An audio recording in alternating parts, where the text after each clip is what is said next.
lives a little bit this morning, and this is exactly what we aim to do every Monday, Wednesday, and Friday morning. It's Michael Knight, New York Vinnie. Mikey and Vinnie's, we are affectionately known by our friends. Good morning, Michael Knight, down in Pasadena, California. How are you, bud? I'm good for this Monday, and hello to you, Vinny, in Seattle, Washington. We have a lot of football, politics, weather, and nonsense to discuss. We always start the show with a little bit of nonsense, like I'll ask Vinny a question, and then the whole show will be gone by the time we finish. Because the last time I said, "What do you think of the auto strike?" and that was an Well, hour that we'll never get back. That well, was no, a good show. I mean, That it was a good was. show. I actually listened to that back to that show because I had actually considered using it as you suggested in the Saturday show about cars. And I had an expert on about the strike, so I didn't use it.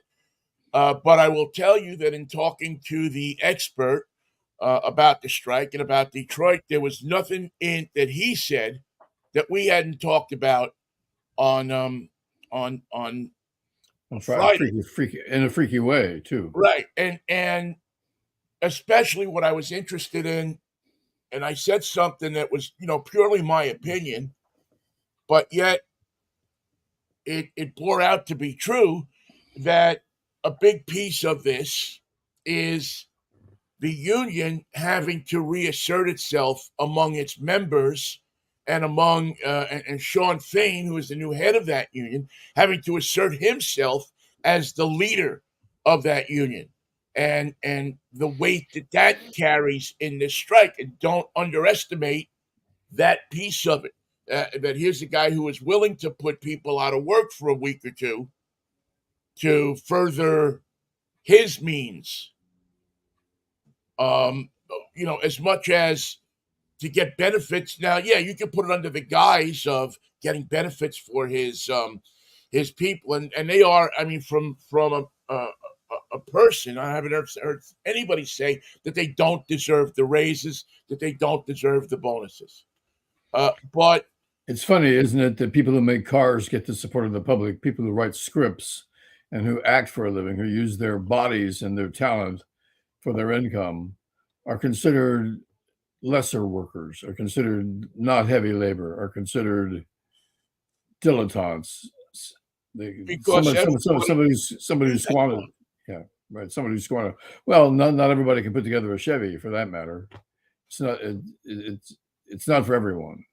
right, but you can take somebody, and I guess you can in certain cases with an actor or a writer, but I mean, there's a certain kind of investment that goes into, you're doing something. A writer, I think, is a much different animal than an actor.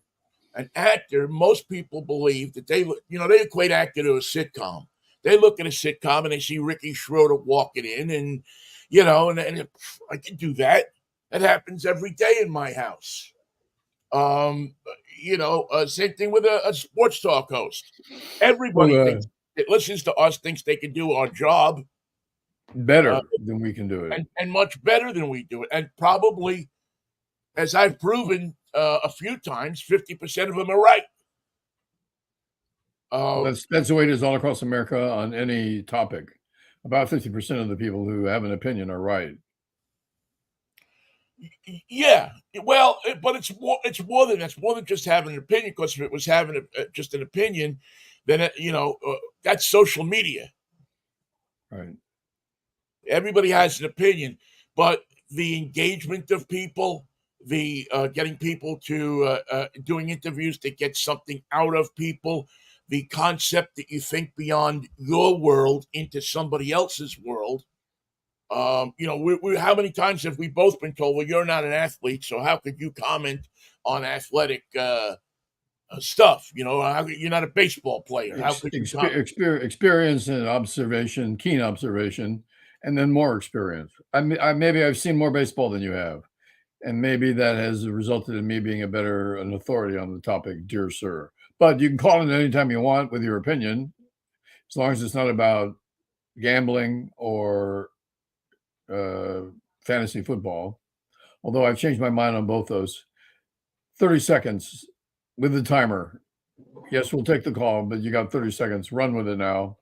The time is clicking. Then of course, the clock is tick, tick, tick on the air with music underneath it. I love that bit.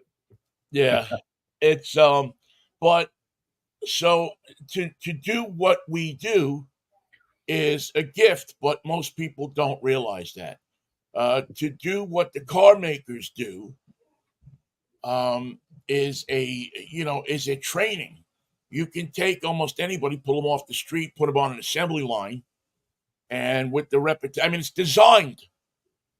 I don't want to say for stupid people, but it's designed for people who are not um, stratospherically educated, You who don't do want to not say it, hold but you can't. doctorates, who do But not you hold. can't. But you can't help it.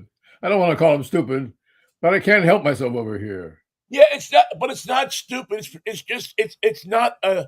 It doesn't strike me. And again, I don't work on the line, so I don't know. There may be elements to it that I don't know about. But I mean, it's basically pick this up, screw it into there. Pick this up, screw it into there. And then at the end of the week, maybe they send you over to the other side, and you pick that up and you screw it into there. And you pick, but it doesn't seem to be something that any reasonably intelligent person couldn't learn inside of a day or two. But your grandfather would tell you that's labor. That's honest American labor. Oh yeah, Now a guy sitting in a room facing a blank sheet of paper, as Damon Runyon always did. He faced a blank wall. He faced a blank sheet of paper, and he wrote down until the paper was full. He wrote to the bottom of the page because he knew what happened to Wally Pip. And so he took great pride in being able to do what so many people scoff at because they're unable to do it. Write the account of that game. And I want the lead to be snappy, and I want your numbers to be accurate, and I want the accounts of the game to be precise as to the exactly way they were played. And you have no choice in that. Now, I want you to spice it up with your style, make it beautiful to read and exciting with your experience and your abilities. And I want you to do it every day. Because when the game's over, I expect you to hit deadline, which is for the Bulldog edition. You got to have your copy in by 8 or 9 in the evening, seems to me. So you're writing your story before the game's over. That's what everybody has to do. right. And it's not considered labor. It's a job. Yes. It requires talent that is unique to that job. Yes. But it's so foreign, Vinny, as you know, to most people's work experience that when they are asked to describe who works harder, the guy writing the baseball story or the guy putting together an F-150. Well, with the help of robots, it actually might be the writer because he doesn't have a robot helping him, and he is a unit to himself. He has to achieve the magic of writing a great story every day or every time he's assigned to it. And it's more difficult, especially if nothing happened. If you're covering a losing team and they lose again 7-0, how many times have you written that 7-0 story? Well, quite a few this season. It's not the first time we visited zeros on the scoreboard. Right. You can start off with what I always start off with is what's the idea behind this game? Because I thought it was to score runs, and you guys tried to win the game without scoring any, and look what happened to you. I see 0 runs on your side of the scorecard. So although I'm new to this game, it seems to me the other team had a better idea how to win than you did. And can you explain that? Well, yeah, and I mean, you don't see everything that goes into that newspaper article. I mean, I had a catbird seat for watching some great writers' work. Get to the ballpark at 2 o'clock in the afternoon. And they're writing all day Have to long. do their prep work and then go down into the locker room, to the clubhouse or the locker room, depending on the sport, and sitting around and waiting for some guy to come out of the shower so he could sit there buck naked talking to him about his batting average, trying to come up with a different question for the same question. Why do you suck? Why did you have a brain fart last night and decide not to grab a ball that was easily within your reach? You work in the confines of a space that is not yours. You're unwanted. Yeah. You're in a place where the people that reside in that place don't want you there. There are some resentments to a lot of people in the private public cannot appreciate what it's like to be in a clubhouse for any sport, but baseball seems to be more likely to be the one where but you will experience this, where a couple of the guys don't like you, don't want you there, and make your experience that day in the clubhouse a little uneven, if not, or over an entire season. yeah, I mean, every I time mean, they you see get you. in touch with one person or one player, you ask him the wrong question, or you strike at him, talk to him at the wrong time, and he wants to be a prick about it. He can make your life miserable. Yeah, it's I didn't. true. I can't tell you how many guys I saw Ken Griffey Jr. make their life miserable. But yet you can't. You can't certainly can't go out there and tell the truth about that, No. because then you may as well just go buy a hot dog wagon and stand on a corner. And then also you're making yourself part of the story, which is forbidden in journalism. Forbidden. Yeah, yeah. I mean, it's just so many different angles to it. But you so when people say, "Well, I could do that," yeah, you think you could. You could do the part where maybe you sat down and wrote the story. And to be honest with you, with most of the postings I see these days on Facebook and on social media, I doubt there's a whole lot of people who could even sit down and do that. Remember, And come up with an interesting, readable story. it should be exciting. Should be as exciting as the game, even though there was no excitement in the game. It should be an exciting retelling of the game, and there's got to be. It just takes talent to do that. Or as Truman Capote used to say, "You call yourself a writer? That's not writing. That's typing." And there's a difference. Well, Typing is sitting there working on your piece. right. You try to get Writing, accurate. The bottom line to all of that is simply you have to give people an accurate account of what happened. The underlying thing of it all, even if whether you're a columnist or a reporter or whatever you're doing, or you're the copy boy, you have to give people the facts of what happened. When you're a beat writer, that's your main job. But in sports, it's interesting because you're there. You're expected to opine a bit because it is so much a game of or a job of opinion. Even if you are a reporter, you have to mask your opinion. You have to subtly put it in there because nobody could really know if Jones could have caught that ball or not. Did Jones have something in his eye? Where what it appears that he should have caught it. And now with the help of replay, we see that. But when we broke into this thing, there was no instant replay in the booth or no this or that or the other thing. You had the same amount of time that the umpire had and everybody that was watching had to determine whether this guy flubbed it or he didn't flub it. if you're playing for a team that has a fence but no way to hit a ball over that fence, you got to speak to the architect, who obviously never understood what the building was going to be used for. It's and in some stadiums, did it hit the line? Did it go over the line? Is it just below the line? We don't have an accurate look at it. The guy in center field touched it, but did he push it over the line? There's so many questions to be asked because the ball doesn't have a fence to traverse over. You've got to have a fence with something on the other side, not a wall. It will not be acceptable. And no commissioner of baseball should have allowed any stadium to be constructed that doesn't have a wall. And Houston's a good example of a very powerful home run hitting team with a line on the wall, which is the most preposterous thing I've ever heard of. Right. It's like not having a first base. It's like you run to a room and you have to go in and wait for someone. They say, "Do you need first base?" Yes, we need first base, but we need it really big in a hurry. Hold on, other people want first base too. I have one, but it won't be ready till Thursday. No, I got to be on first base like 2 seconds ago.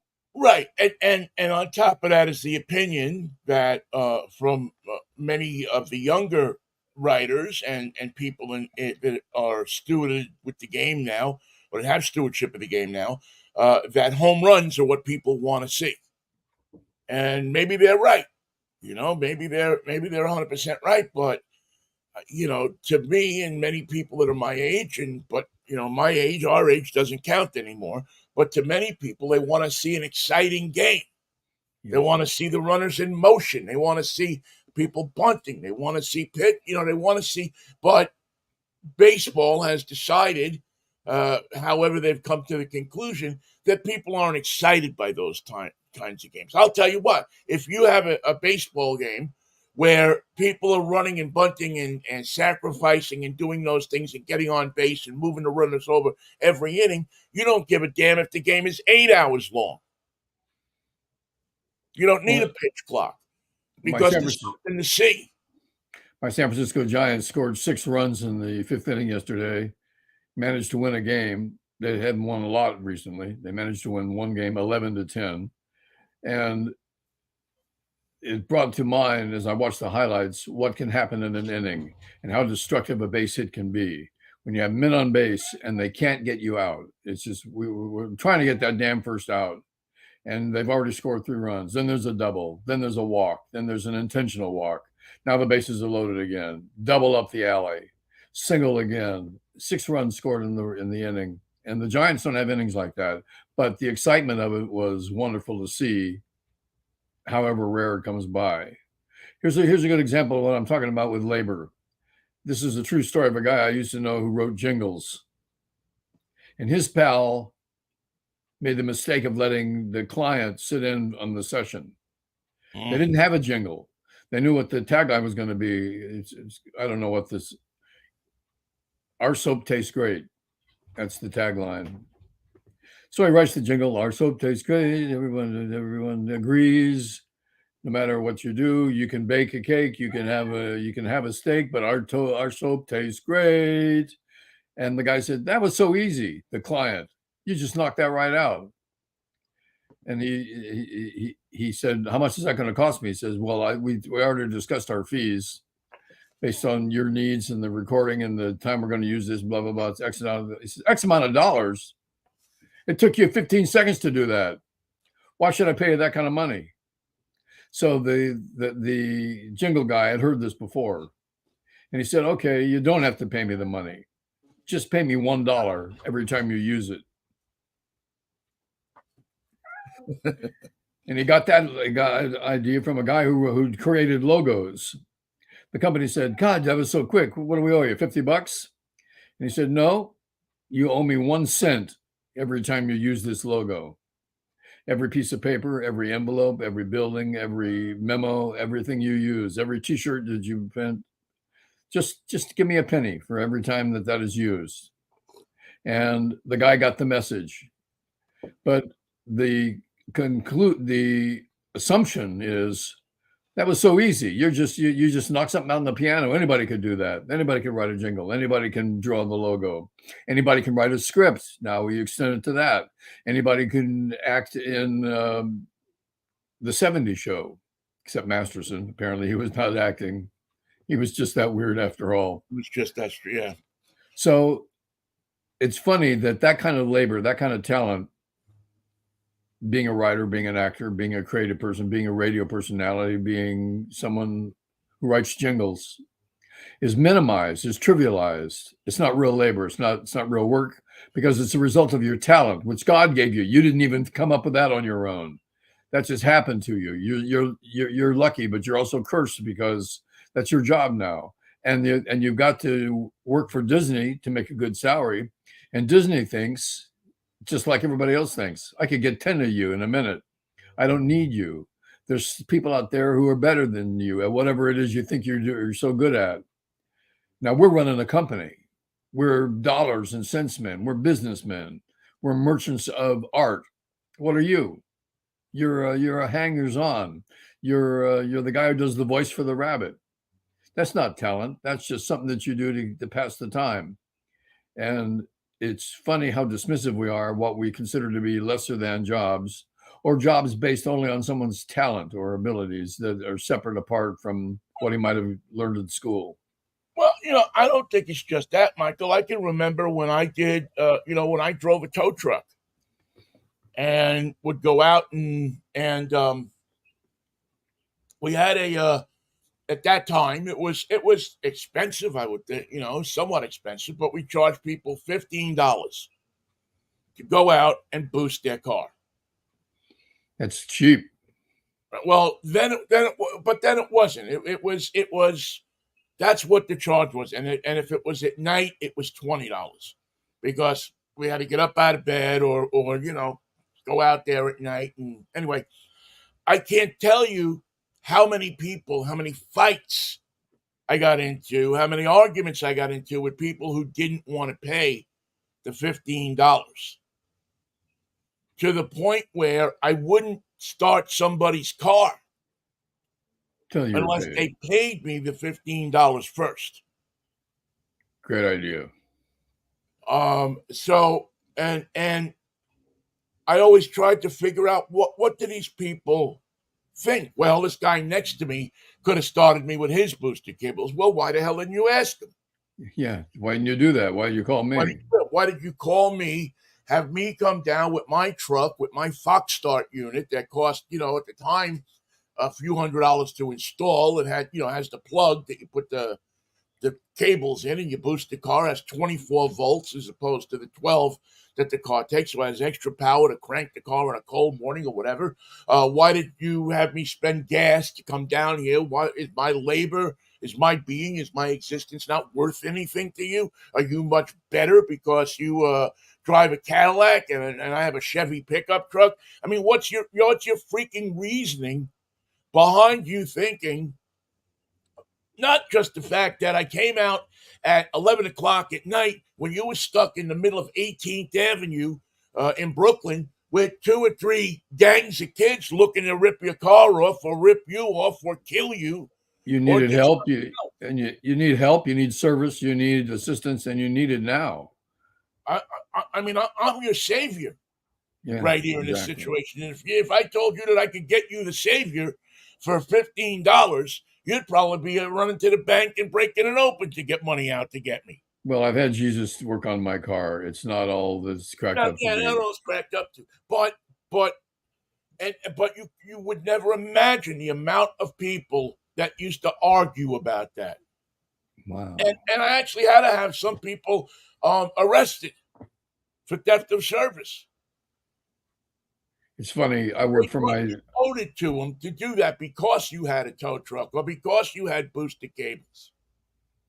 I mean, also had some people that were very nice. Don't get me wrong, but there was a certain society, piece of society, I should say, that didn't put any value on a man's time or his investment or his ability to know where to put the booster cables, the experience that he had to be able to do the thing safely, to park the truck behind so nobody doesn't come screaming off of an exit and kill you. And hooking up a car is not that easy if you don't know how. That's a skilled labor. That's a skilled labor. But you got arguments about towing, but it was mostly about the booster. Boosting somebody's battery. People felt like that was a divine right, that you should come out and just boost them. You're going to charge me for that? What is that? 75 cents? Come on, you got it. I'm not. Did anyone say, "Well, I won't pay"? Oh yeah, no. Like I said, I had to have a couple of people locked up for theft of service. I used to work in the summer for my father, and he did the interiors for jewelry stores all over the West. He had 120 stores. Part of my duties, because I was just a gopher, was to clean the waste paper baskets of the executives upstairs. So I would go upstairs dressed in a smock like the guys downstairs wore to protect themselves from all because we got dirty downstairs with storage and packing and mailing and printing and inking and everything. And I learned what it was to be an invisible non-entity, to empty the waste paper baskets of everybody in the executive office. No good morning, no hello, no, oh, let me get out of your way. Nothing. I didn't exist. I was just there to get their garbage and trash. And that was it. And You could feel it in the room. You could feel the value that they placed in what I was doing. It was a bit of an annoyance, a bit of an interruption. It wasn't necessary. Can't you come at the end of the day and get my garbage? Why does it have to be now? I was loving that garbage just the way it was, and now it's gone. What am I go? How am I ever going to replace it? Yeah. And the feeling that you got as a tow truck driver, that's what I witnessed. And because it was the first time I witnessed it, the first time I had experienced it, I sort of got off on it. I said, I'm invisible to these people. I'm right here in the room with them. And I'm not alive. I'm not an entity. I have no worth. I have no value. Right. Even the job that I'm doing, anybody could do. Anybody. And you get that feeling from the people that they're sending that feeling. Maybe it's a form of self-protection because they're feeling a little awkward that you're taking care of their trash. But the fact is, multiply that times an industry, and you get the picture that Ford doesn't give a damn about how well you put the door on that truck. They got somebody else to do it. And the fact that you think it's special that you can do it so well impresses them not at one iota. We'll get somebody to put the car together. Don't worry about it. Well, and it's true, very true, because we see it all the time in radio or entertainment. When we fire you, we will find somebody. Monday morning, there will be another person there. And yeah, we'll get cards and we'll get letters and we'll get people complaining that you were the best that this station ever had and we'll never make it without you. But we got that back in 1937 when we fired Harry Horowitz. And we're still here. Who knows where Harry Horowitz is? He changed his name to William B. Williams and got Right. a gig in New York. The biggest, the scheme is that, or the point is that many people who employ people always believe that they're replaceable. There's nobody. My father used to say it. There's nobody that's irreplaceable. I haven't, in all my time of owning a business, I haven't run into a worker that I couldn't replace with somebody else. Now, was that person as good? Was he as good a mechanic? Was he as good a driver? Was he as good this? Maybe not.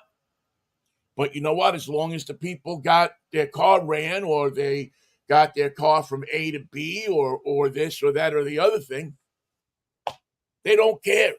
As long as they get service. Just like the people who moaned so much when they took us off the air, or the people, I can't tell you how many people called the station and wrote to the station, emailed the station when they fired me in Pittsburgh. But you know what?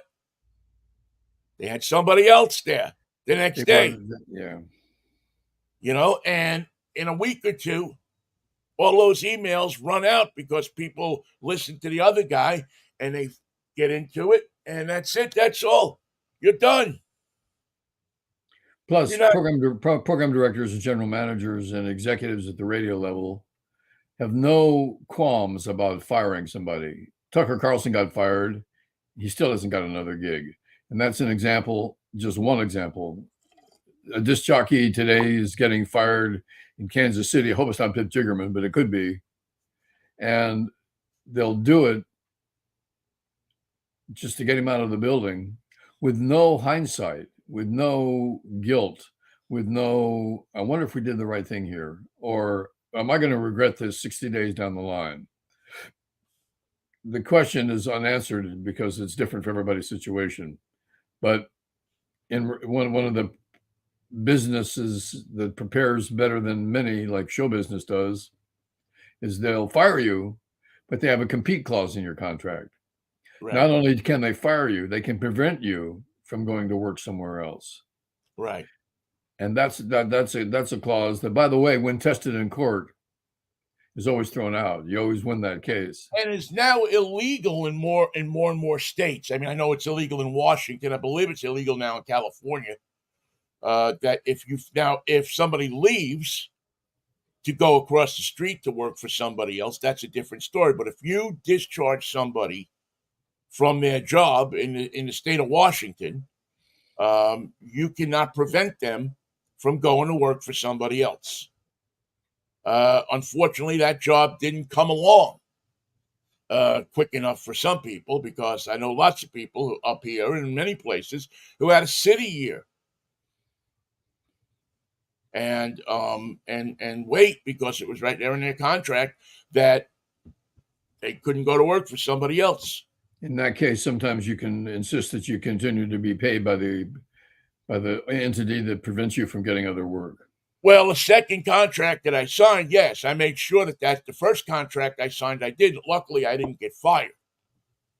But it was in there. It was in there in a part timer contract that I signed at KRQR when I worked there. That I couldn't go and work for another radio station in the San Francisco market if I was a part timer even. Now that was thrown out eventually, but that was the kind of control, because they were afraid that you'd give away their trade secrets. Yeah. What were their trade secrets? How to put a needle on a phonograph record? Plus, in radio and on television and TV, you show your trade secrets. On radio, you create an audio version of them. You don't have a secret and keep it secret just for the meetings with the jocks. That's not going to get you a better radio station. If you have a good idea, if you have a new idea, if you have something that's going to alter your format, you got to put it on the air. You have to broadcast it. You have to tell everybody. That's the idea. Right. And so there are no trade secrets that are like the wheel, the fabled KFRC 9 a.m. to noon wheel. Well, just sit down with a piece of paper and listen for 2 hours, and you'll have the wheel. Yeah, it's not a big secret. But can you get a staff together to execute that wheel with personality, with glibness, with speed, with presence, with energy? All those things that are difficult to come by if you're just trying to buy a commodity and plug it in. That's not the way real talent works. Well, let's jump into a little bit about sports this weekend, because it was a quite an interesting weekend. It was a busy weekend of football. It was a busy weekend of football, a busy weekend up here for the Mariners, but not in the way that they either anticipated or wanted. Yeah, I wanted you guys to clean up with the Dodgers, but that's not the way it went. No, it didn't go that way. I mean, you see how deep the Dodgers are. There's a reason that they've won 10 out of 11 National League West titles. Yeah. There's, they are a fully packed club that comes up with the right rookie or the right young player at the right time to come through for them. They hit the damn ball. They hit the ball. Yeah, you look at what the Mariners probably would like to be, what they'd like to have in their arsenal, and which in some ways they do, but just not developed to the point that the Dodgers have it yet. Will it get there? Who knows? But to get, it's funny, they weren't. Excuse me. The Mariners weren't totally dominated over the weekend. It reminded me a lot of how the Yankees used to win. They don't kill you all the time. They just sneak up on you at some point in the 6th, 7th, or 8th inning. And the next thing you know, you look up at the scoreboard and you're down by 2 runs. And you're actually sitting there trying to figure out exactly how it happened. When they get men on base, they bring them in. It's one way or the other. They have the ability to bring them in. And the Dodgers and the Braves, perhaps the Braves more so, appear to be the model for what it's going to take to be a competitive team in the National League. You remember when the Warriors were winning their championships and Duran played for them? People said too many superstars on one team. Right. But in reality, it was just the right amount because they had 3 superstars. And they needed 3 superstars to play every night, to sustain the offense, to come at you over and over again, to be part of the run. Right. And now look at the model that the Braves have shown us. They say, we can beat the Braves. Really? Take a look at their home run records. Take a look at their power. Take a look at their batting with men on base. Take a look at their pitching. Do you have all that? Most teams don't. and the model is you got to have 3 guys that hit 30 home runs each, not just home runs, 30 home runs each. And the Braves are they're 290 home runs for the year, something like that, setting world records. What I'm saying is, in the era of home run hitters being a part of everybody's offense, now the model for success is you better have 3 of them that can hit 30 home runs. And if you don't, you're going to make the playoffs as a wild card. But you're going to come up inevitably. You're going to come up against the Dodgers or the Braves in your hijira through the wild card reality. And if you don't have the bats that they do, how do you think you're going to fare in series play? It's not going to be pretty because you're a talented team that had everything they needed with good pitching and good hitting, but you didn't have enough in each category to go after the Braves or the Dodgers, who have plenty in each category. Right. The Braves have a run differential of plus 219, which is head and shoulders, 20 runs above anybody else in the league. Maybe Tampa Bay has a similar one, but nobody has, the Mariners have a 92. They're plus 92. The Giants, where are the Giants here? They're somewhere. Yes, they're in third place there. They're actually down 14. See, now that cannot work. I know that the front office is looking at that, but this has been a situation that they've been able to chart all year long, and they did not make moves. And I don't know if they're prepared to now. What are they going to do? Come up with Shohei Ohtani and Mike Trout, a double whammy, bring them both to the Giants? That's what I would do. Well, just for giggles and I know both of those guys. One was injured and came back. The other is now injured. They're a minus 84 run differential. Wow. So it's not always the runs, the home runs or the power hitters. It's scoring the runs. Oakland is minus 316. Woo! Now that might be. That is double at least of what. Let's see. I'm looking here except for Colorado. Colorado is minus 210. Bob Melvin. Colorado, they're double, which makes them an incessantly boring club to watch. 46 and 103. The LA Times did an article on Bob Melvin because they were playing the Padres, I think, before they played the Mariners. And the whole story was how much he missed Oakland. He used to love to run the stadium. He liked his office there. He liked his commute. He liked the mostly sunny games that they played there. A lot of people hated that stadium because it was a joint baseball stadium, and it had a lot of shortcomings as a result. It hadn't been remodeled. It's never going to be remodeled. It was a bare bones outfit, but he liked it. Something about it. He liked his job. He liked being there. And he wasn't saying he didn't like San Diego. He was just saying that he liked Oakland when he was there. And I thought, what an interesting story. And it comes full circle because San Diego doesn't play Oakland very often, but they pulled into town to fight for their wild card spot. And the big story about Melvin was, I love Oakland. This is great. It's a damn shame this team's leaving. It's a travesty that it's all going to be gone. And the place where I used to run the stadium is going to be empty. And everything that we did there is going to be history.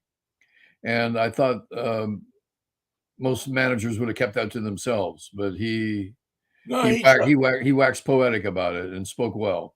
I think that he's the one that got away from the Mariners. I think that the Mariners had him, and it was his first time managing, and he made some mistakes, and the Mariners were not willing to stick with him.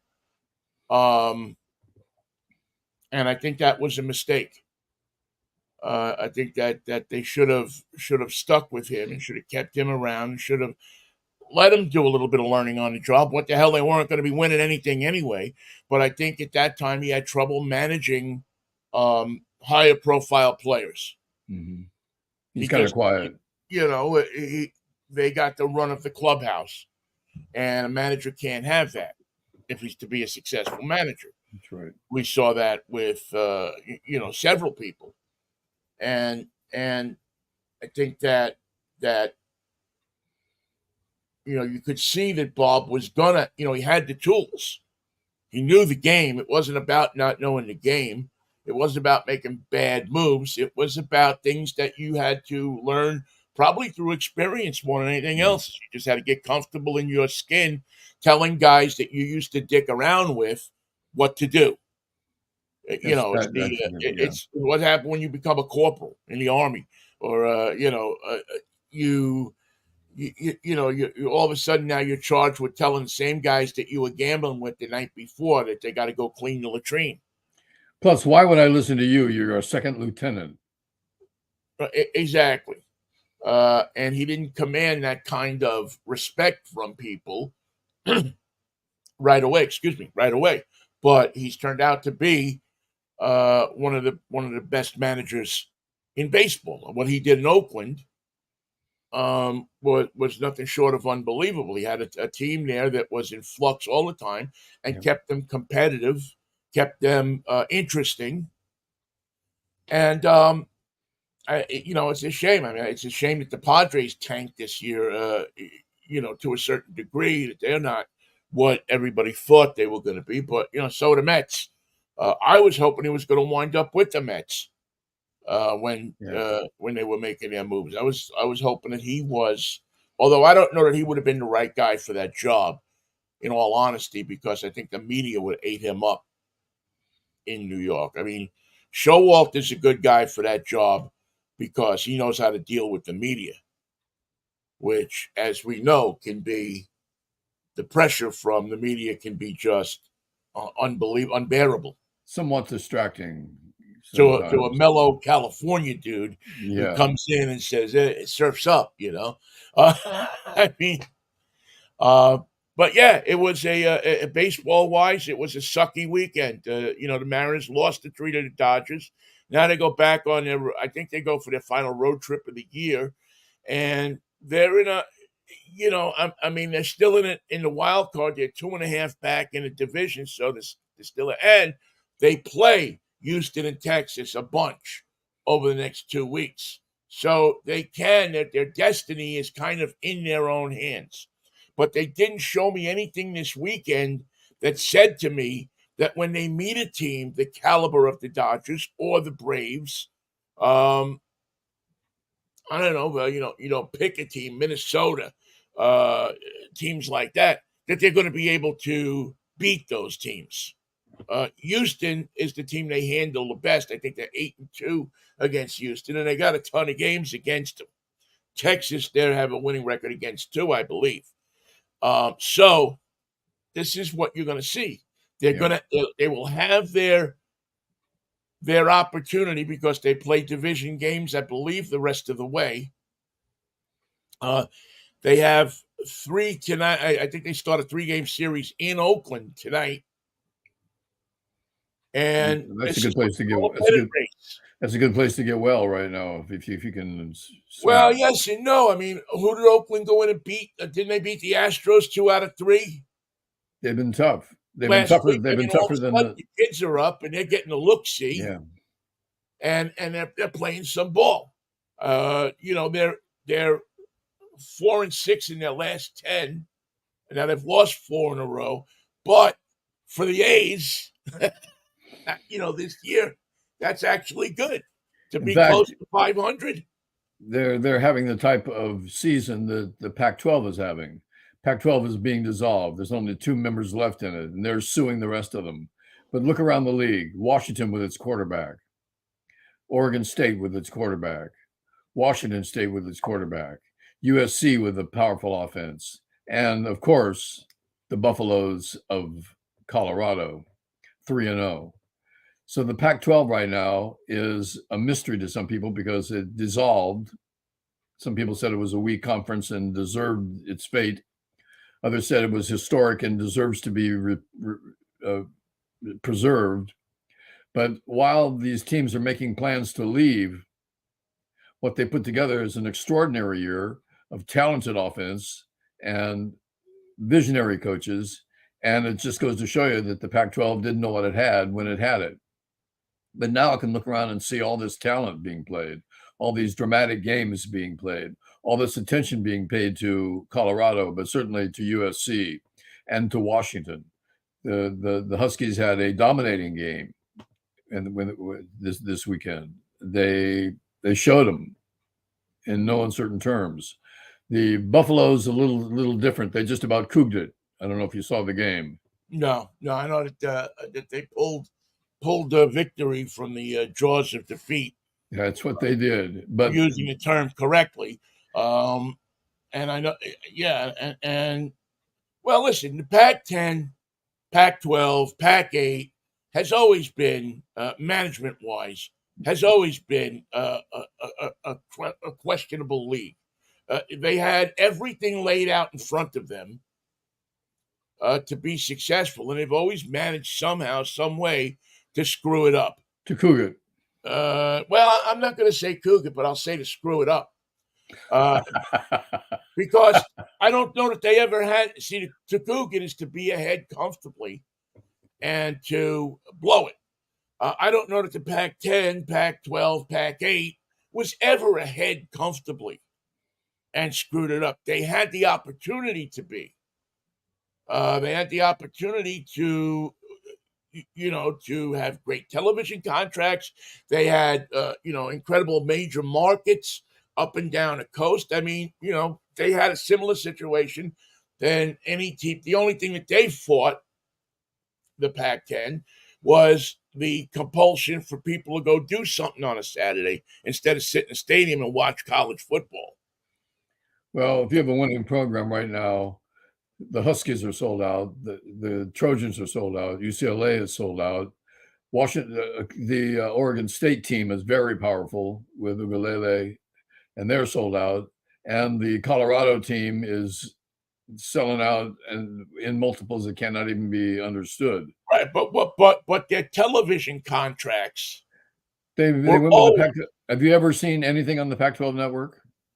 Yeah, I happen to get it, but I know if you're in LA, you don't get it. If you're in San Francisco, I don't know that you get it. You don't get it in many places, and when you do get it, it's a lot about women's volleyball, and which I'm not taking anything away from those sports. Don't get me wrong. If you got a kid on the team, you're watching, but there's not a lot of football content. But the Pac-12 is not a brand new thing. They've had this problem since they opened up the Pac-12 That's what I'm network. saying.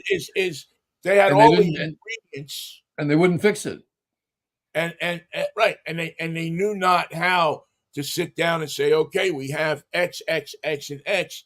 How do we? Because they always knew better than anybody else.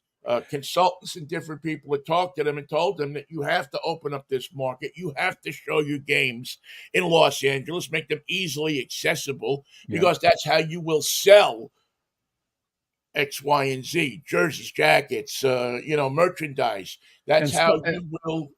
And spot sales, Vinny. Everybody else succeeds on spot sales, even when they make deals with the SEC or the ACC. It all comes down to selling those network spots and sponsorships. But the Pac-12 decided, hey, we're going to change the model. It takes all day long to go out and sell the count to Oro Wheat bread. We haven't got somebody to go see Oro Wheat. Well, we're just going to charge the patrons. We're going to charge everybody who watches the show a stipend. And you'll see, here's the figures that I figured out if everyone complies. Well, they didn't comply, and they didn't intend to comply, and they haven't complied, and now it is the chief negative factor for the Pac-12. Their television coverage is bunk, and they're joining, the Pac-12 teams that are leaving, are joining organizations that have sophisticated television programming packages that are already making money, a lot of money, and it's steady money. And the fact that the Pac-12 could never put that together is a testament to their inability to put anything together, because that was a package that would have made sense to a lot of people. And it's simply not.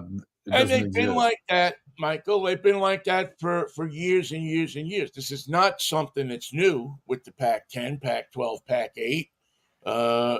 I mean, certainly since I've come to the West Coast, Yeah. it's been like this. In 81, there was always a problem either finding them on TV or the local, or to find their games locally. Um, to and even when other colleges got smart enough to say, okay, we're going to bring in this broadcasting company or that broadcasting company, and standardize these broadcasts and get people out to each game, at least get them on radio or on local television. They couldn't do it. They This didn't want to, weekend, thought their product was better, yeah. and they ran into a situation. I always thought that the teams that they competed against, and college teams do compete against the pro teams in towns. We're all very successful. They should have nailed the LA market when there was no football team there, but they didn't. No, they had that. They had that golden opportunity. They had a golden opportunity, sat there for 10 years with no a pro football team, and did they capitalize on it? No, because they always thought that they were better than they really were. Well, what they thought was when Pete Carroll was coaching the Trojans, we own this town. What do we need TV for? Let them come to us. Right. Let them make us richer. In fact, this weekend, I believe the only two surviving members of the Pac-12 will play each other as Oregon State plays Washington State, if I'm not mistaken, in the I game believe that's coming so, up. yes. And that's going to be a hell of a game because they both have two talented quarterbacks and both have powerful offenses and both have teams that are hungry and have that attitude of what about me? And so I think that's going to be a great game. As for the Buffaloes, who are now 3-0, all I can say is if you have to play Colorado State, watch out. They have a defensive line that attacks the quarterback. They have an offensive line that allowed no sacks. They have a quarterback that was talented, a tight end that transferred in who's nothing but trouble, a defensive end who sacked our quarterback 3 times. They got to Shedeur Sanders many times, chased him, gave him headaches and fits. They were supposed to be a team on the line with Arizona State, Oregon State, maybe Stanford this year.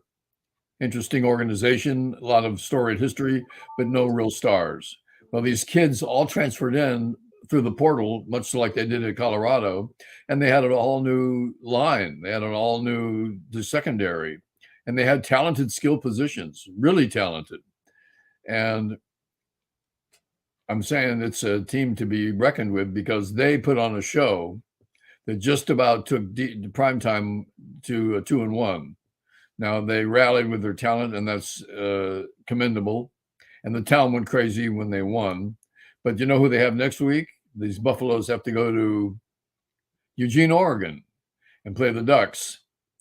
And if you think you feel great after playing the Ducks, you might as well just take a suitcase with 2 changes of clothes. It's no easy place to play. Because USC is next. So we're going to find out who these Colorado Buffaloes are. They're going to 2 on the road against the top of the line contenders in the Pac-12. And look at what the Pac-12 offers for television for the nation. When you do the Pac-12 game at night, the last game of the season, last game of the night, the coverage on a Saturday. They got Colorado at Oregon. They got Colorado at USC. These are going to be nationally televised, and there's going to be something resting on the winner of each game. It's going to be important, and it's all because the Pac-12 is full of talent suddenly, and they've all got their bags packed to go elsewhere. It's a damn shame. Right, but one of the problems that the Pac-12, 10, 8, whatever speed they're operating at, is just that problem is that half the country is asleep when 10:00 game. When they're playing their game. I experienced it being back in Pittsburgh. 10 o'clock, the game comes on. Sometimes 11 o'clock, and you're falling asleep You've already watched your quotient of college football for the day. You were up at 9 o'clock in the morning, going out to the Pitt game and watching them and watching the Big Ten or the SEC or whoever during the day. And now you got two colleges that you've never heard of for the most part, or don't know where they are. You can't even say the name Oregon. You say Oregon when you talk about them. And now they're playing at 11 o'clock at night. You've been drinking beers all day. You mean Corvallis, Oregon? Yeah. So the reality is that the interest level of that game on the East Coast is much less than it would be. So what is unique about them is they have this late night game is also not so unique. It also hurts them because half of the East Coast goes to sleep. They never see the game. They see the highlights of the game maybe the next day on ESPN. And now if you're on a network where your cable company doesn't carry it because they don't want to pay the carriage fee to the Pac-10, because why should I pay you for a college game that's on at 11 o'clock at night when half of my viewership is asleep in Spank Me, Alabama? I don't think they're asleep. I think that what we're seeing more and more is that the last game of the day on Fox and on ESPN is with contenders. It's with top teams. It's with ranked teams. And Oregon's ranked. Colorado's ranked. USC is ranked. All these games coming up are going to be with teams that are playing for marbles. They're playing for the whole schmear. And the quality of quarterbacking and offense that you see at USC and at Oregon State it's a pro set. They are playing well. They're playing skilled positions. It's a show. It's a wonderful show. Now it's late at night. Okay, the game starts at 10, or in this case of this weekend, 10:20 was the kickoff. But that was because the game ahead went long, and you have to allow for that. But Yeah. there's all the time zones are going to be entertained by these games. It's going to be top of the line college football, and I think it's going to be worthy of everyone's attention because take a look at Florida State and Tennessee. I mean, yeah, but Michael, I just don't think that people in the East stay up to watch these games, even if you're driven to watch them because you have a kid that goes to that. Well, that's probably a little different. But even if you're interested, if you're a Cougar and you've stayed, moved now to, to Boston, let's say, maybe then you're going to stay up and watch the game. But if you're one of those people that turn on the ESPN or the TV on a Saturday and just watch football by 11 o'clock at night, you're either burnt out or your wife is saying, hey, we got to go out somewhere. We got to go party. We got a trip to like fantastic. We got to go do something. Kristen will watch football all day, asshole. It's time for you to take me out to dinner. Kristen watches the game so carefully, and she's full of questions and theories about how it's going, that if I leave the room to go to the kitchen or the bathroom, she says, how can you leave? You missed the catch. You missed the whole thing. You got to go, right? I got to go. Yeah. She's pretty focused on it. But I think age where.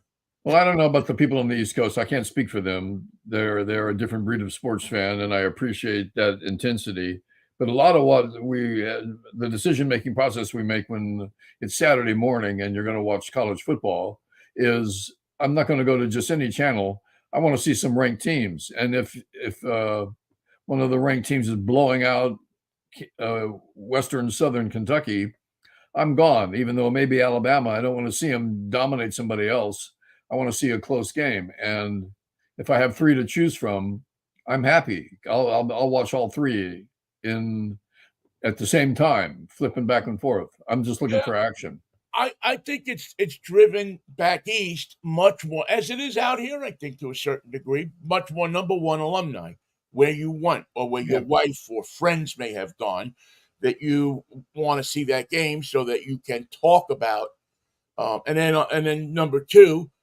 I think quality of play comes into it. I mean, you're probably going to have less people that are going to watch a Miami Bethune Cookman game than you are a Miami Georgia, Miami Alabama, something along those lines. By the way, we play Bethune Cook every year, and it's just because we like to beat them. And they have water moccasins on their campus. It's a dangerous school, so Dangerous place to go. And then third is the person who just loves college football, can't get enough of it. But that person, even at 10 o'clock on Saturday night, might have had is, enough. is starting to go, maybe I need to go out for a walk. Maybe I need to get some air, unless it's, snowing out. I mean, the best times for those games, those late night games in October and November, is when it's snowing or it's freezing out, because you're not thinking about going out. You're thinking about staying in the house, ordering a DoorDash. meal, and watching the game. It's too cold to go out. So you call them mini-O's, you're ordering a mini-O special and a plate of pasta, and you're waiting there for them to come. And maybe then you're watching again. But at 10 o'clock at night, a lot of people, again, I mean, I can speak best about Pittsburgh. In New York, they don't care about college football as much. I mean, I've often told. I was just telling a story to a friend of mine asked me on Saturday, who did you root for? And I said, in college football, really nobody. We would go up and get drunk at the Columbia Lions games because it was a place you could get drunk. When you were 16 or 18 years old, you could go up there and take a bottle of hooch in and drink it. Nobody would bother you because there was only 11 people in the stadium. Well, what else? There's Fairly Ridiculous. There's Rutgers. There's Harvard, Yale. Most people, when I was growing up, most people didn't care. Now it's probably a little bit different because there's more availability of it. But you didn't see college football. The only thing you saw when I was growing up was you saw either ABC had a game or NBC had a game. NBC's got Notre Dame and Ohio next week. They are Notre Dame. Notre Dame was probably one of the teams that you knew about. But as far as college football in where I grew up, it was always basketball. Basketball was king. Now, isn't it funny that right down this highway, Philadelphia, Pittsburgh, up the highway, Boston, and the New England states, they've got Connecticut, they've got Temple, they've got all the schools, Pitt, all the schools that have renowned programs for college athletics, and it's not that far away from New York. It's just that in town, apparently, the 17 or 20 million people that live there have something better to do than follow Rutgers. There is a dividing line too. I mean, if you go to Pitt, you talk about Pitt, you talk about Penn State. Those teams, those schools are more in the western part of the state, where college football is more popular. Where the valleys are happy. Where Pitt is a huge program. Penn State, obviously, a huge program. And Joe Paterno was a huge factor in that. High school football back there is huge. Whereas you get to the eastern part of the state, not so. Again, more people are playing basketball than are playing football. I was thinking of Dan Marino because he survived a Achilles tendon rupture, much like Aaron Rodgers has, and came back. And the reason I'm thinking about Dan Marino is that he and Joe Namath were both from the west part of Pennsylvania. They came out of football programs just like the ones we're talking about, and go for broke programs, all business, pro set, kids going to colleges out of their high schools. Impressive that they're both from those roots. Not only them, but Joe Montana. was from back there. I'm trying to think. There's a ton of players.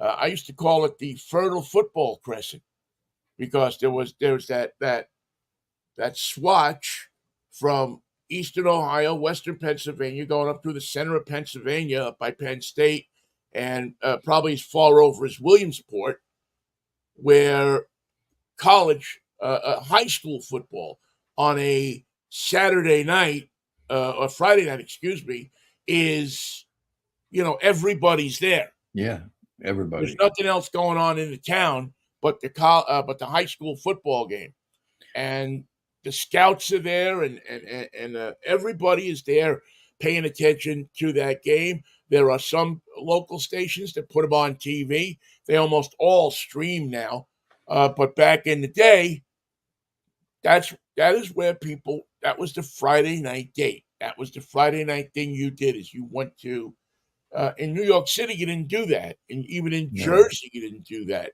Nobody got in the car and drove to Rutgers to see a game unless you went to school.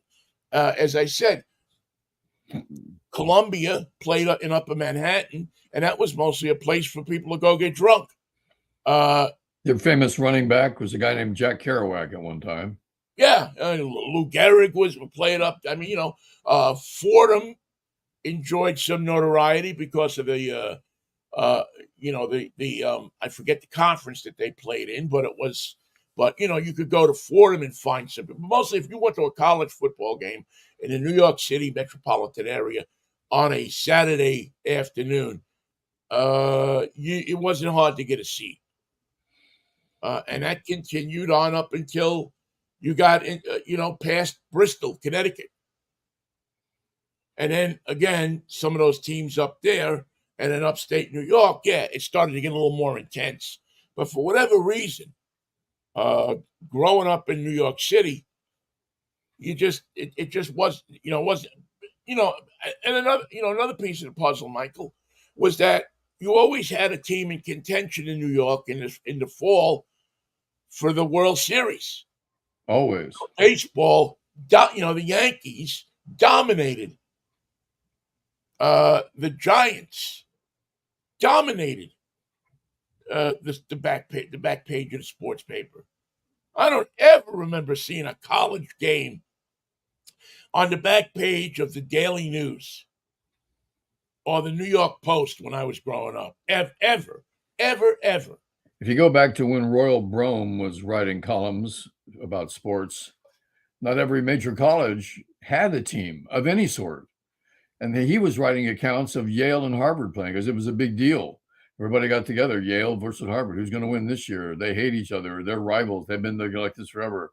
The division with Princeton and with other schools of the Ivy League was an important league because Florida didn't have teams. Florida, Right. which now sends more players to the NFL than Texas, has a program that how many powerful schools are there in Florida right now? Oh, there's a ton. I mean, There's a ton. Enough for a league. Same thing with Texas. Every school, including University of Texas at San Antonio, which is UTSA. I didn't know who the hell they were. I had to look it up. Has a big school. Has a big team. Is a big school. Is bullish on college football, and the state of Texas is famous for its Friday night lights, as it should be. Now, those kids aren't going to necessarily go to the pros, but what they're going to do is they're going to go to the college ball, and the society welcomes those Friday night high school games with relish. They love them. They're Oh yeah, if you've ever a gone big to deal. if you've ever gone to one of those games, if you've ever been in one of those towns, I had occasion a few years in a row to be one year in Indiana around college football around Halloween weekend, which is a big college football weekend, and another time in Iowa. And those places, I mean, like I said, everybody in town is at is at that game. There's nobody who you could, if you need a doctor or an ambulance, you better wait till halftime to get sick. We're not coming. We're because coming, but they're not not covered. now. They're at the game, and you'll be hard pressed to get anybody to help you out. One of the pregame difficulties that the ESPN had with Colorado State, is they were trying, without showing you the actual crowds, to capture their ability to describe the madness in town, how Boulder has been transformed into a football town, how everything is about the team, how they're undefeated, how the networks are there and the media is there and Prime is there. It's a big story that is sustaining itself that wasn't there before. And one guy tried to describe it. He said, what's going on here is really remarkable. You have to see it. You have to experience it. You have to live it to understand the intensity of it, of the way the whole town has gone footballish. And that's the way it is. Well, what examples do we have this year? Florida and Florida State both have great teams. They're over the top. Washington, for a team that really draws on the love and hopes of the entire Northwest. This is a good year if you're a Huskies fan. You've got a dynamic quarterback who has abilities. They're scoring against teams when they travel. They show up to play anywhere, and the Huskies naturally assume they're just going to win. They've Right, got they got a good coach. They finally found a coach that fits the Washington profile. Some people will call him the next Don James. I don't know that that's true, but I and the do know. coach is important now with the portal. Kids are coming in, and Yeah, they don't want to put up with a nonsense coach. I think we see that now in Washington State as well. Yeah. Is that you have a good coach that is respected by not only uh, the fans but the football community in the state of Washington, in the state of Idaho, in the state of Oregon, and where he's got to go out and recruit because that's also something that you need as well. Besides And the fans, fans are great, we'll but if we'll you see. don't have the pipeline Yeah. of people coming to you and the respect of the people that go into the portal, you're going to find yourself in trouble quickly. And you've got to be able to handle bringing in kids through the portal that have never been to Puyallup and don't know where the Montlake Cut is. They know what colors your team has, and that's about it. They've never been to Seattle. Well, how do you get that kid to play for you? Well, you bring him in. You have to recruit in another way. I'm not the expert on it. I'm not telling you how to do it because I don't know. But I know that the national ability to attract kids. A good example is Colorado State. Here's a team that was supposed to lose and damn near won that game. And I mean, really won it, going away. And they had kids on that team not from Colorado. Most of those kids in that team had come from San Francisco, from Washington, from Fresno. They were from all over the West, and they had chosen this school because new coach, new opportunities, and they're going to perhaps a new division. And they were no joke. They were as powerful as anything I've seen in the Pac-12 this year. And I mean, passing, rushing, dominating, a surprise, definitely. But it just shows that with enough talent and the right talent put together, that's how Dion got this team. 85 new players. Well, what other team can say that? Did the Huskies have 85 new players? Probably not. Well, no, probably not. And listen, if you're Deion Sanders and you can't recruit to a school, there's something wrong. I mean, let's face it. When somebody of that stature, because you just don't. I mean, you have the glow, the chance to play for a guy like that. You're there's extra little mustard on the hot dog. There's an ability for him to go out and dazzle people with his personality and what he is. It's implied that he knows people. He has connections. If you're thinking of a pro career, this is the guy. I mean, you got to be a good coach. Don't get me wrong, but you also have you're playing for a name guy. You're playing for somebody who, if you're a good player, if you are if you have pro potential, he knows who to hook you up with to develop you, to turn you into that type of player. that is going to go higher in the draft, is going to make more money. He's going to tip off his friends I'm sure he has many in the pros that say, "Hey, this kid, you should be looking at him." Last time I saw a coach with that kind of cachet was when Pete Carroll coached USC. We Yeah. didn't. It was before the Rams came back, before the Chargers showed up. So it was that wonderful time when college football, UCLA and USC, were all we had in Los Angeles, and Pete was the superstar. He would go to the poorest neighborhoods at night with a car full of goodies. Come to USC. When you're finished with your high school career, don't forget about USC.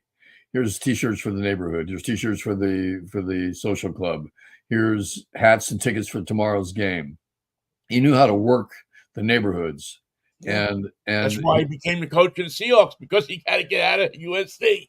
and he was. I guess he did have to go, but the town loved him. He was a personality like Sanders is now, Oh and yeah, yeah, they love him here too. I mean, it's yeah, he's he will eclipse everybody as the best coach of the Seahawks. Nobody will ever forget. He took this team to the Super Bowl 2 times. This, that, the other thing. But it definitely washes away the other part of Pete Carroll, and why for many years I didn't like Pete Carroll. I how was come? always a guy that I mean, this guy does it about as wrong as you can do it. He's up there with the Mount Rushmore of college coaches. Guys that the guys that win games, but will do just about anything to do it. I And understand. I understand that motivation, but it doesn't always coincide well with college football. More with the pros. right, right. As a pro coach, he's gained a lot of respect from me. Because he has taken this team and taken players on this team and brought them to. He's a guy that makes people realize their potential. For And years, so, for years, the 49ers had a quarterback named Jimmy Garoppolo, and I loved Jimmy, but you never know who you were going to get every right. Sunday. And that's sort of a description of Geno right now. But was your opinion of him renewed with his performance on Sunday, or are you still on the fence? Still didn't put the ball in the end zone, did he? With I mean, they still struggled putting the ball in the end zone, That's a and problem. they came close to losing that game. Very close to losing that game. Um, you know, if you have a quarterback, to me, this is me. I mean, listen. My opinion isn't bad of Geno. I just don't know that he is an elite quarterback in the league. Um, I'd love to be wrong, but until somebody can drive that team, and again, I admit it, I'm spoiled because I watch Namath, I watch Montana, I watch Steve Young. Those are guys that in 2 minutes left in the game could drive the team down the field and win a game. As long as you had Roethlisberger was another guy that in his prime could drive the team down the field, put the ball in the end zone, get the 6, and then and leave 50 seconds, 40 seconds on the clock, and the defense came in and did their job. Um, Yeah, Colorado had a win with 143 left in the game, yeah, and I that still haven't 100% seen that out of Geno. When it's the first step of the game, he looks great. But no, listen, I want the guy to be successful. I don't blame him for all of the problems. I guess, the Seahawks were between a rock and a hard place, right? They gave him a ton of money. Somebody was going to give him that ton of money, yep. and I just don't know that he's not he hasn't proven to me to be Aaron Rodgers yet. Say what you want about his politics, but his quarterbacking is good. He hasn't proven to me to be that elite quarterback. Maybe he'll do that this year. Maybe his progression will be such. But, for the money they laid out for him, I'm just not 100% sold on him. Well, speaking of another team that I follow, the 49ers, the world is sold on Brock Purdy. This guy came from nowhere and from nothing to make a quarterback of himself before the 49ers knew what they had. He had already done the work. He memorized all the plays. He knew all the offense. He was ready to go. He just didn't think he was ever going to get a chance because he was third quarterback. Well, nature or fate or whatever it was smiled on him.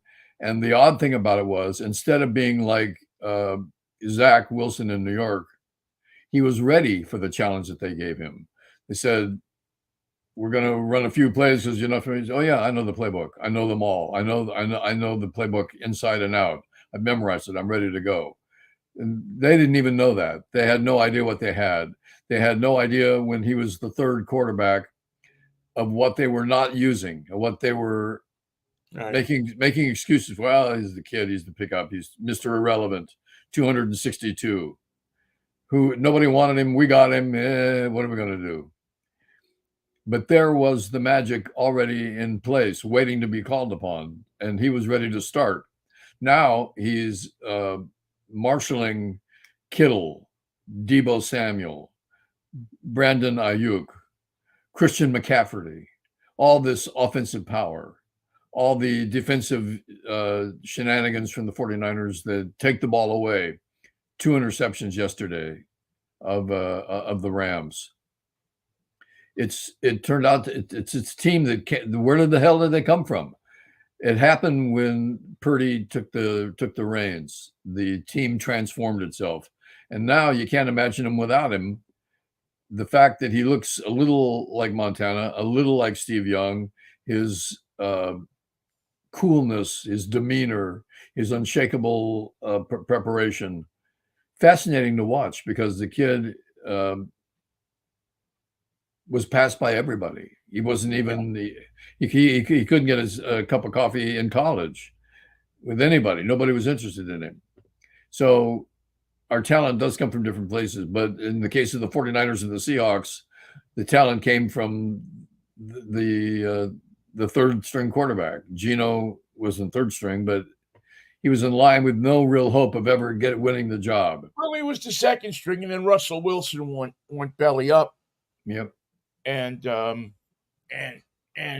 they decided that Geno was going to be the guy until they found somebody else. And then, they brought in the kid from Denver. They specifically traded for a quarterback. And his biggest accomplishment on that team so far is winning the coin toss, going into overtime which is important. I mean, you got to, you train for that moment where you have to, call heads or tails. Should be a good night. You got two choices on Monday Night Football tonight, Michael. You got the Saints and the Panthers at 4:15, and that's on ESPN. And then, Monday Night Football is back on broadcast television. Right. You can watch the Browns and the Steelers, which is a great matchup, great rivalry. That's the game I'll watch. Say again?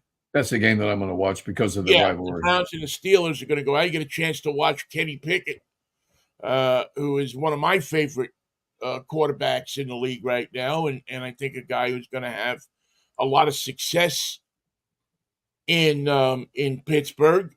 Pittsburgh has to win. He went to Pitt.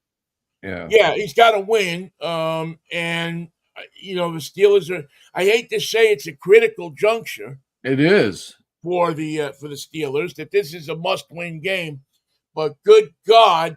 If you want to be entertained, if you want to just listen to patheticism at its highest level, go on the internet tomorrow and listen to the callers in Pittsburgh calling sports radio shows.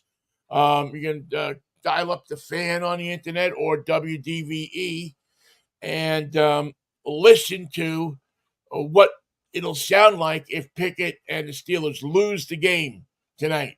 It'll be it's sadistic entertainment at its finest. It is early, but how would you like to be Cincinnati 0-2? How would you like to be the Chargers in LA 0-2? How would you like to be the Rams for that matter 1-1 and not very convincing in their last game? Uh, right now, there are undefeated teams that are setting the pace, and they're doing it with high scoring. If you want to beat Colorado, you got to score more than 35 points. You want to beat the 49ers, you got to score more than 32 or 33 points. So the work is cut out for these people who are coming up against the top teams. If you can't score multiple times, if you can't score 2 or 3 times in every quarter, you cannot compete. You cannot expect to win. You cannot be part of this game. You're just going to be the loser. And how much of a loser is really up to your opponent, not you, if you can't play that type of game. Yeah, it's boy, it's going to be an interesting. I mean, I'm just looking at the Monday Night Football schedule, and there are some interesting Monday Night Football games down the road. But we'll worry about what we see tonight. Yeah, I'll be watching the Browns and the Steelers too, and rooting for the Steelers, hoping that they can get themselves on track, uh, just so they don't have to hear the assassination of Mike Tom, the verbal assassination of Mike Tomlin from the Yinzers tomorrow morning. If Mike Tomlin and the Steelers lose the game tonight, it'll I'm telling you it's pure entertainment to call up and listen, or call up and listen, to jump on the internet, listen to these sports stations, and listen to. We have a guy that listens to this show, Ralph Williams, that does a sports show in Pittsburgh, and you listen to his show, and you think your best friend died after a Steeler loss. I mean, he's got it down pat, man. I I think a mean, lot of people, go into cardiac arrest if they don't win. That's for sure. That's the kind of. well, it's you notice it on a Tuesday morning because Monday Night Football is a special event, no matter what. And when it's at Pittsburgh at Heinz Field or whatever the hell they're calling it these days, um, I think it's Biff there's a Jiggerman certain. Stadium. Say again. It's called Biff Jiggerman Stadium. Biff Yeah. Jiggerman Stadium. Yeah, it used to be Heinz Field, but they decided to sell. Now they have it still Heinz Field, but the field has one name and the stadium has another name. I guess that's the I guess that's the football version of hyphenated last names for I would women. like to. I want to buy the naming rights just for the parking lot, so that the pregame party is sponsored by Biff Jiggerman and Industries. I think the Mikey and Vinnie Park. Well, they have that in on Oakland, right? They have it's the what do they call the stadium? Is it Lo-fi. Oracle? Is that what they're calling it now? Oracle Stadium, but they have Ricky Henderson Field at Oracle Stadium. It's not a paid thing, although it wouldn't shock me if Ricky paid to have his name on the field. Um, but it's this trend of naming one piece of the ballpark one thing and something else something. I mean, we'll all be able to buy a piece of the ballpark. Here in Um, Los Angeles, the all news stations has given the naming rights to their studio. So it's the New York Vinnie broadcast studio of KNX 97 FM, and they work it into the top of the hour, broadcasting live from the New York Vinnie Historical Studio in Los Angeles. This is KNX broadcasting live. Now let's go to traffic in the Biff Jiggerman Traffic Studio. yeah. Everything has got a name. Well, what did I hear yesterday on the Mariners broadcast? I heard the was it the Home Depot double play when they did a home? It wasn't the double play. It wasn't a 6-4-3 double play. It was the Home Depot double play, which disgusts me to no end. But I say that, but then I listen to the old baseball tapes, and there's Mel Allen hawking another Ballantine base hit. So What about White Owl cigars? yeah, Mel nothing Allen with new. White Owls. No. Light up a Pell Mell while you're enjoying Lou Gehrig at first base, folks. Pell Mell. It'll kill me, but I love it.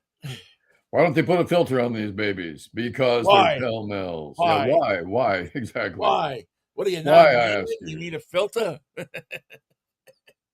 Hey, before we go, I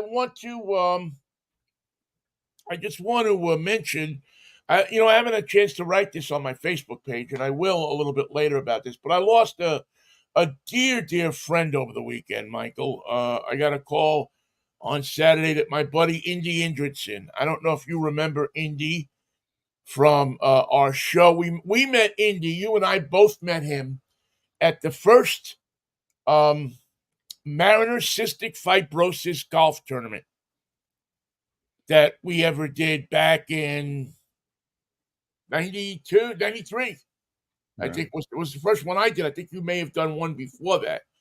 But I remember them having us out there, and we entertained the crowd, and Indy had come up to me after that and said, "Hey, listen, I'm one of the Ballard boys here, and why don't you come golf with me sometime?" And me, I never looked a free golf game in the jaws and not taking advantage of it. So I went out with him, and we formed a fast and hard friendship. And he gave me a great perspective on the exact guy that we used to talk about, the older guy in Ballard who used to ride around with a seatbelt hanging out of the side of his car.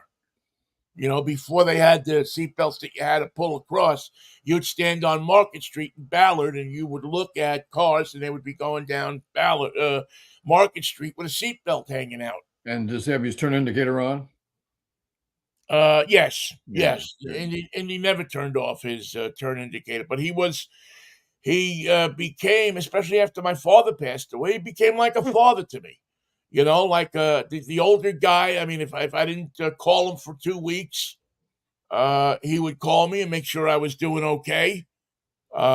He was a real estate guy in town up in North Seattle and handled hundreds of real estate transactions there, including a lot of the Mariners that would come in and out of town that would move up to that end. He was good friends with Chuck Cottier, who was a former Mariner manager, former Mets Yeah. coach, and I formed a friendship with Chuck through Indy, and he was just a good guy.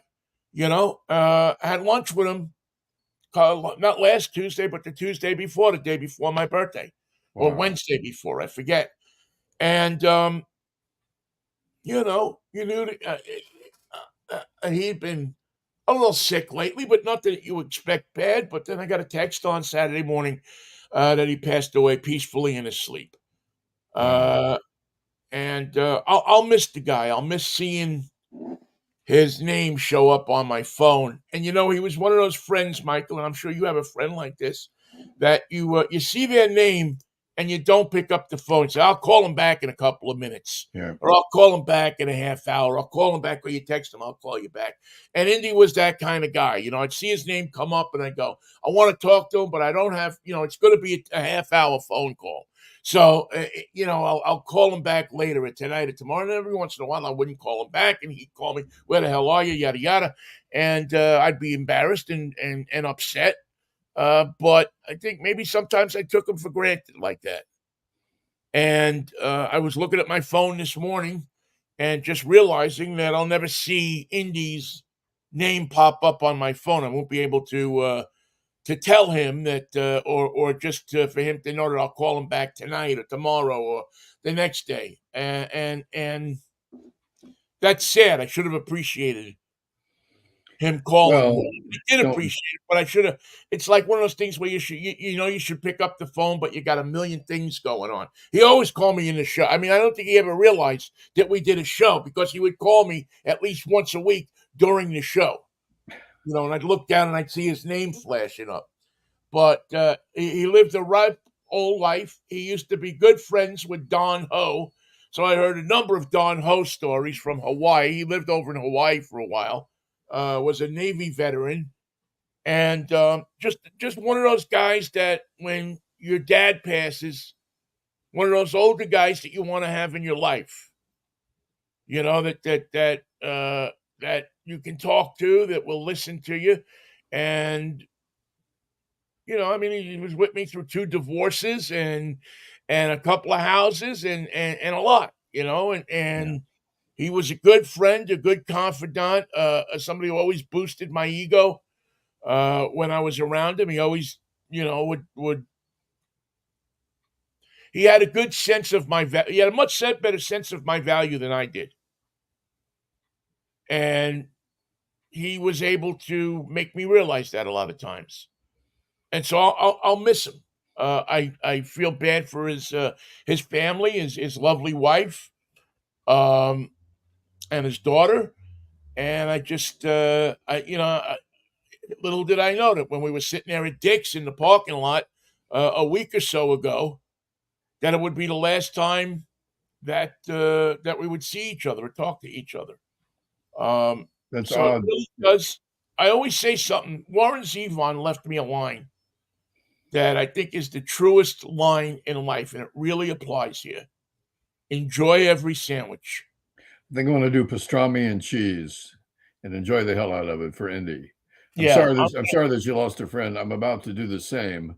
A guy whose name I'm not going to mention, who had a full life as a professional singer, and then turned his back on the industry because too much booze, too much cocaine, too much hoop-de-doo. yeah, The idea of reveling in his past hit records and appearances was just what he didn't want. And that's why he resisted writing a book about his life, because he had a extraordinary life on the road and in the entertainment world, but didn't want to recognize it. To him, when he thought back on it, he didn't see the hit records in the radio play, in the Ed Sullivan Show, and all the things that he did. He saw booze, standing in line at the Troubadour or Dan Tana's, yelling for more cocaine. yeah, The LA side that gets taken away. That haunted him and prevented him from saying, "Yeah, I'm that guy. I was in that group. I did those things." And he's in hospice care now, so it's just a matter of time. And I didn't call him this weekend like we had planned. We were going to do a Facebook FaceTime. So these things haunt us, and to the point where those left behind, like you're left with the living while Indy's gone. And it's just natural to say, I could have done more. I could have been a better friend. yeah, And everyone can say that, and everyone does say that, but that's the feelings we have, because the loss is something nobody can do anything about. There's no right, remedy to it. There right, is one idea, though, and that is Albert Einstein said the universe is infinite, so that everything you can think of that might happen can happen because it is happening in the infinite universe. right. And we don't think of it that way. So there was an article on NBC this weekend. It was fascinating. What happens after death? And they're interviewing people who were technically medically dead, but have memories of that time. And all of them say they could see the doctors, they could see the room, they could see the situation, they could see themselves. They knew what was happening. It was painless, and they were being called and welcomed by members of their family and friends that had already passed on. In every case, that was what they remembered most, being called. They said, "It's almost time, but it ain't your time. So enjoy your life. We'll see you next time. See you next time you die, and we'll be here for you." There is another side. I don't know what the hell's going on over there. I don't know if we should fear it or look forward to it. But when you think you're through, you know what real life is like. You're not through. You still haven't done your homework. You still Yeah, haven't cleaned. You still haven't painted the men's room. You still haven't got a new radiator for your car. There's things to do. You're not done. You just think you're done. And I think that's true for Indy. He's not done. He's got a lot to do today. He's got a lot of catching up to do, and yeah. he's in a good place. He'll be around. And if nothing else, like I always believe that, uh, just as with my parents and with so many people, with my brother and people that have gone before me, they live on in your heart. Sure they do. If nothing else, They live on in your heart, and you honor them just by thinking about them and talking about them, and not getting maudlin about them, but getting just being remembering them and being cognizant, because what's that 40-year rule? In 40 years, nobody's going to remember any of this. And in 100 years, all new people. Yeah, Complete change of the population. you'll come back here in 100 years, and there'll be somebody sitting in this chair talking to another guy that's sitting in that chair, And it won't be us. and it won't be us. And we will think that we have done it 10 times better than they ever could. And the And that's reality is, they'll probably be doing it much better than we ever did. I can't believe that. Yeah, well, you got a point there.